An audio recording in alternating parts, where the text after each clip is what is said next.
Masalah ramai anak muda tidak mampu membeli rumah tidak akan selesai selagi isu kadar gaji yang rendah di Malaysia dan harga rumah yang terlalu tinggi tidak diendahkan. Masalah utama isu perumahan di negara ini adalah lambakan rumah yang tidak terjual susulan harga terlalu tinggi yang menyebabkan rakyat tidak mampu membelinya. Seorang pemerhati berkata bukan itu sahaja, malah lokasi perumahan yang tidak strategik serta tidak mempunyai apa-apa kemudahan dijual pada harga tinggi dilihat tidak masuk akal. A house. House is a basic human need. House is also one of the needs of society compared to other things, where house provides a place to live, privacy and a foundation for a family. Quality housing allows for an increase in the standard of living of the population. Housing is also a place to generate the economy of the local population commercially or industrially. Indirectly, this will improve the standard of living, quantity and the quality of the housing, and is even seen as the important policy to improve and transform the socio-economic status of the local community. The question is, how is that owning a house is now a dream for Malaysian?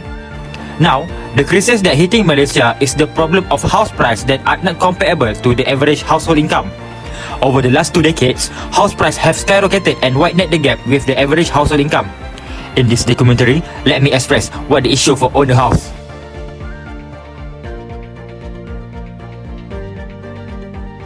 Disability to buy house at market price. One of the major issues in Malaysia's housing sector is that the house price is very unaffordable, said Bank Negara Malaysia. The house prices are higher than what citizens earn. This happens because cities' demand for housing and wages do not increase equivalently. The cost of land and building also make house more expensive. As a result, many middle and lower income groups, M40 and B40, can't buy homes and need to rent homes. For example, the house price index is increasing every year. It causes people unable to buy house, especially for young people. Furthermore, the house price is in Malaysia already increasing almost 100% from 2010 and to 2020. This problem has created a bigger gap between those who have owned property and those who do not.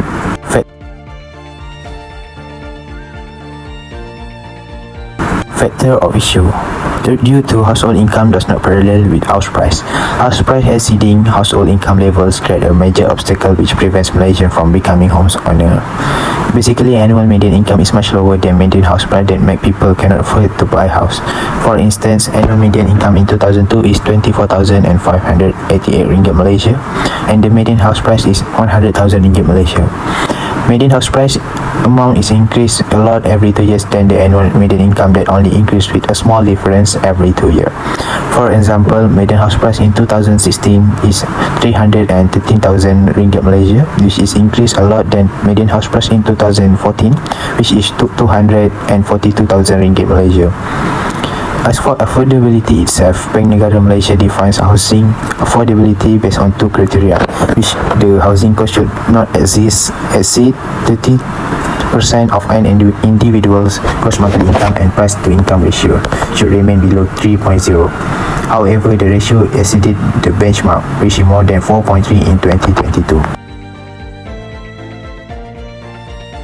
Industry does not innovate. The housing industry in Malaysia has been slow to adopt new construction method, which has contributed to higher development costs that are eventually placed on the home buyers. Many developers still prefer traditional, labor-intensive construction practices and rely heavily on foreign workers rather than investing in modern technologies such as industrial building system (IBS) or modular construction. Although this technology involve higher upfront costs, they can help reduce construction time, minimize material waste and improve overall efficiency. The limited use of modern construction method has resulted in inefficiencies within the industry, making it harder for developers to provide affordable and good quality housing. The chart shows the trend of complete residential unit that remain unsold from H1 2020 to H1 2023. Unsold unit fluctuate between 2020 and 2021, reaching a peak in H2 2021 with 36,863 units, indicating a temporary oversupply in the housing market. After that, the number declined steadily through 2022 and into H1 2023, falling to 26,286 units. This downward trend suggests an improvement in market absorption, possibly due to stronger buyer demand, policy support, or adjustment by developer in housing supply.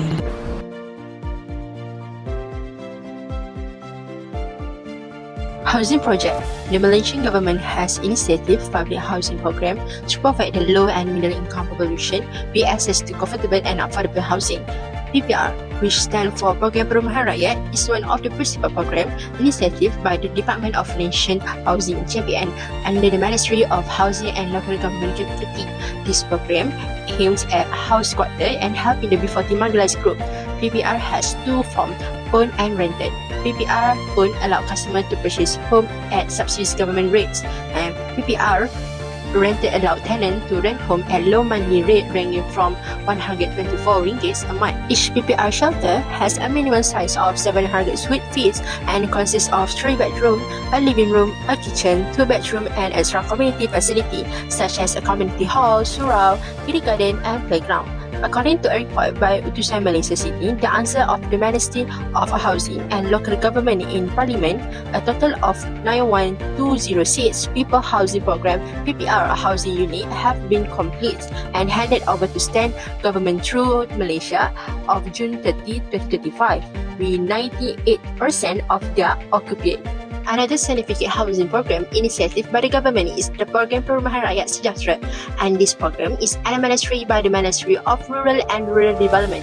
For the year 2024, they allocated sum for the building 3,000 housing units for the poor and renovated the existing 12,1600 housing units for the poor and poor family group living in the rural areas, stand at 460.4 million ringgit.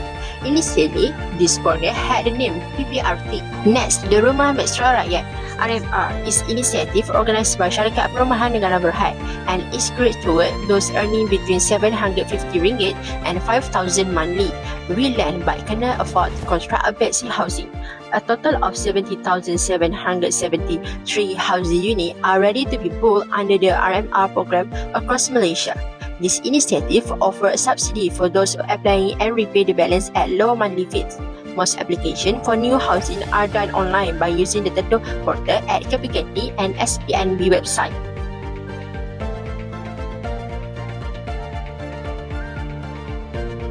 Malaysia really needed a more structured and consistent approach to affordable housing.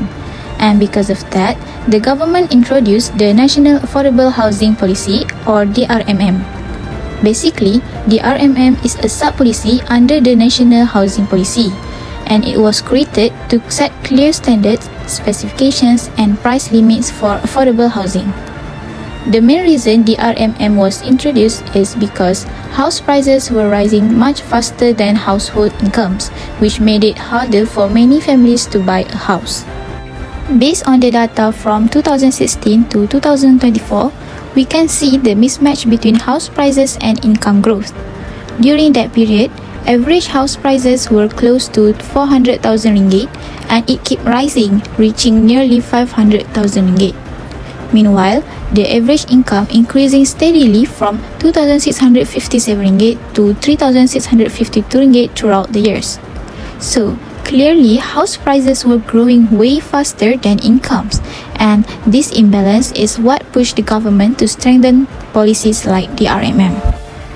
When we talk about affordable housing, sustainability is also a key part of it. This doesn't just mean building houses, but it means ensuring safety, good quality housing, energy efficient design, and providing homes at reasonable prices.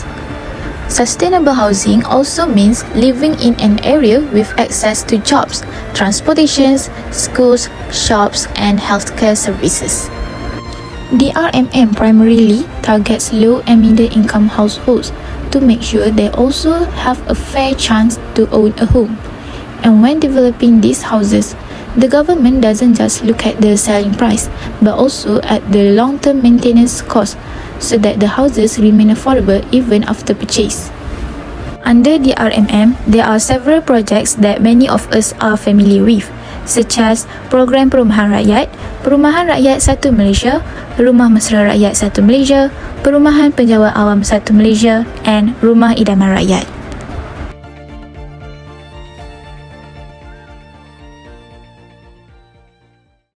Assalamualaikum and good evening to all. We are from Group 11 from Principle of Economics, Group H. Okay, today with Me, one of the lecturer in University Utara Malaysia. So, can you introduce yourself, madam? Alright, okay. My name is Nurdayana binti Omar Aslan. So I'm one of the guru bahasa in UUM. Alright, okay. Okay, madam. In your opinion, will the B40 group be unable to afford the houses due to the skyrocketing cost of the house? Alright. Okay, so in my opinion, alright, so the B40 group in the future, they might have the problem unable to purchase a house due to the high cost of living, and also my opinion as well, the income and the living cost right now is very expensive. Hence the B40 income group, they cannot attain a new house or buying a new property, because it's quite expensive and it's very expensive, especially in urban area.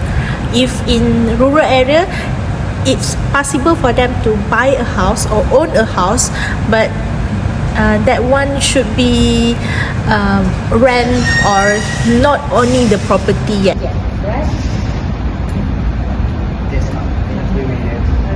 To be concluded, the housing crisis is a complex issue but not the insurmountable one.